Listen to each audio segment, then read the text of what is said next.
volám sa Michaela Musilová a bola som jedna z porodcov tohto ročného Fantasy Award. Tuto vám skrátke zhrniem, podľa čoho som ohodnocovala rôzne poviedky tejto súťaže. Mám tu poznámky, tak sa budem pozerať bokom. Občas, tak všeobecne som dávala body podľa najprv úrovni angličtiny. Našťastie v celku bola veľmi dobrá a som bola veľmi príjemne prekvapená, lebo som nevedela, čo od toho očakávať. Naozaj niektoré by boli aj konkurencieschopné v zahraničí.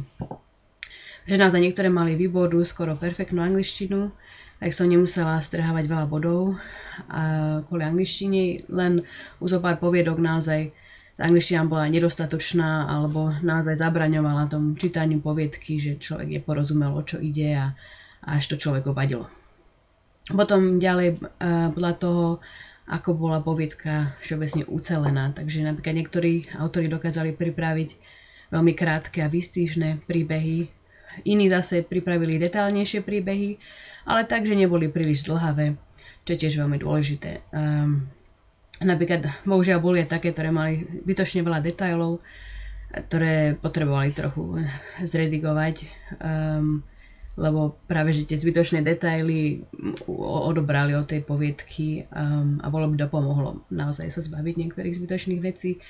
Napríklad celkom zaujímavé príbehy boli All the Little Baby Girls, ale bohužiaľ v niektorých častiach tá story bola príliš zdĺhavá. Potom zase Hunting Seagulls mal zaujímavý príbeh, aj kvalitné témy, ale práve že tie témy sa bohužiaľ veľakrát stratili v tých zbytočných detailoch. Potom častý problém, ktorý boli o veľa tých poviedok, že sa snažili mať taký mysteriózny koniec. Takže ako na jednej strane je dobré mať ten záhadný koniec, že človek si musí nejaké veci domyslieť, ale zase ak je príliš veľa nezodpovedaných otázok, tak to potom vyzerá tak, že to autor si ten príbeh moc nepremyslel. Ja som naschvál ináč dala týchto niektoré príbehy prečítať kolegom, keď som bola teraz cez leto v USA na Medzinárodnej vesmírnej univerzite a párkrát napríklad do ceste na jedného z NASA centier, tak sme v autobuse, som si toto čítala a dala som to kolegom prečítať, že či náhodou som to možno len ja zle porozumela, že možno som si neromyslela ten koniec, ale bohužiaľ aj títo ostatní kolegovia sa prečítali u niektorých poviedok, tiež to proste buď nepochopili, alebo im tam toho príliš veľa chýbalo. Takže no bohužiaľ tie poviedky tam sa musela odobrať body a potom, ale všeobecne tieto moje napríklad kolegovia boli veľmi príjemne prekvapení tiež aj úrovňou angličtiny, aj originalitou tých príbehov a to naozaj boli ľudia z celých kútov sveta, z USA, Číny, Indie, Španielska, Nigéria a podobne. No napríklad dva príklady takých dobrých ucelených poviedok boli The Decision a Look Up at the Skies. A prvá bola viac menej dosť krátka poviedka, a druhá zase bola jedna z najdlhších poviedok, ale obidve dokázali veľmi dobre rozvinúť zápletku, správnym množstvom detailov, boli aj chytlavé, čo sa týka čítania a mali dosť dobré ukončenie, takže nejde práve o dĺžku príbehu, ale to spracovanie. No a potom samozrejme dôležité kritérium bola originalita. Veľa príbehov čerpalo z ustavených tém ako mimozemšťania, upíry, roboti a podobne. A bolo tam veľmi málo úplne originálnych príbehov, ale v každom prípade v obidvoch kategóriách mohli autori dobre zabodovať. Tam išlo o to, ako dokázali spracovať tú tému. Takže napríklad, ak to bola zaužívaná téma a napriek tomu dokázali z nej vytvoriť zaujímavé, napínavé či zábavné dielo, tak to tiež bolo veľmi dobré a zabodovalo. U mňa, čo sa mne najviac páčili, boli napríklad také, ktoré ma prekvapili spôsobom, akým boli napísané.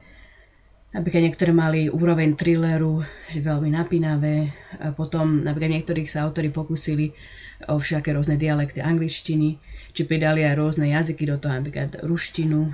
A niektoré sa mali strašne veľa humoru, či buď takého zábavného, alebo cynického, sarkastického. A musím povedať, som sa veľakrát na tom riadne zasmiala, niekedy napríklad v metre vo Washingtone DC a to prilákalo veľa prekvapených pohľadov, keď som sa tam vybuchla smiechom. A napríklad ako príklad dobe takej poviedky bolo Bloody Bones. Mala výborný humor a aj bola veľmi napínavá, či dokonca strašidelná ku koncu. A napríklad poviedka Musical Composition bola veľmi originálna a čitateľ naozaj nevedel, čo od nej čakať počas celého príbehu a ku koncu. Takže to je tak celku, no aby som teda ako nejaké rady budúcim spisovateľom chcela povedať, tak hlavne úplne jednoduchá zásada. Dajte to prečítať nejakým kamarátom, kolegom, alebo viem, že minulý rok jeden z porodcov odporúčil do nejakého medzinárodného fóra. Tam to aspoň môžu aj iní ohodnotiť, aj samotnú angličtinu, gramatiku, ale teda aj vôbec napríklad to, že či je tam nie je príliš veľa nezodpovedaných otázok a či to dáva zmysel a podobne. Lebo to u týchto niektorých naozaj chýbalo a zbytočne na tom stratili body. A zároveň niektoré tam mali strašne veľa preklepov, čo naozaj buď bolo jasné, že sa ten človek veľmi ponahlal, alebo jednoducho si nedal záležať na tom to skorigovať. Napríklad jedna poviedka tam dokonca mala aj slovíčka po slovensky, ktoré očividne chcel v nejakom bode preložiť a sa k tomu nedostal, ale to naozaj to dokazuje, že si dal ten človek dosť záležať na tom, aby bola úplne najlepšie kvality, aké bola možná tá poviedka. Takže to sú také všeobecne rady a ináč také témy, teda už som spomínala tie rôzne upíry, mimozemšťania. Milo ma prekvapilo napríklad, koľko tam bolo postavičiek, teda hlavná hrdina bola ako ženská postavička. To som nečakala, to musím povedať asi viac menej polovička tých poviedok boli také teda, takže to bolo príjemné prekvapenie. Veľakrát to aj nebolo jasné od začiatku, až potom neskôr sa v poviedke človek dozvedel, že aha, že hlavná postavička je žena, alebo hlavná postavička je toto a toto. Takže to bolo zaujímavé, ale celkovo kvalita bola veľmi dobrá. Sa mi to veľmi dobre čítalo, tak odporúčam aj iným. Nech si prečítajú poviedky, nielen tuto my porodcovia. Takže veľa šťastia budúcim spisovateľom a len tak ďalej.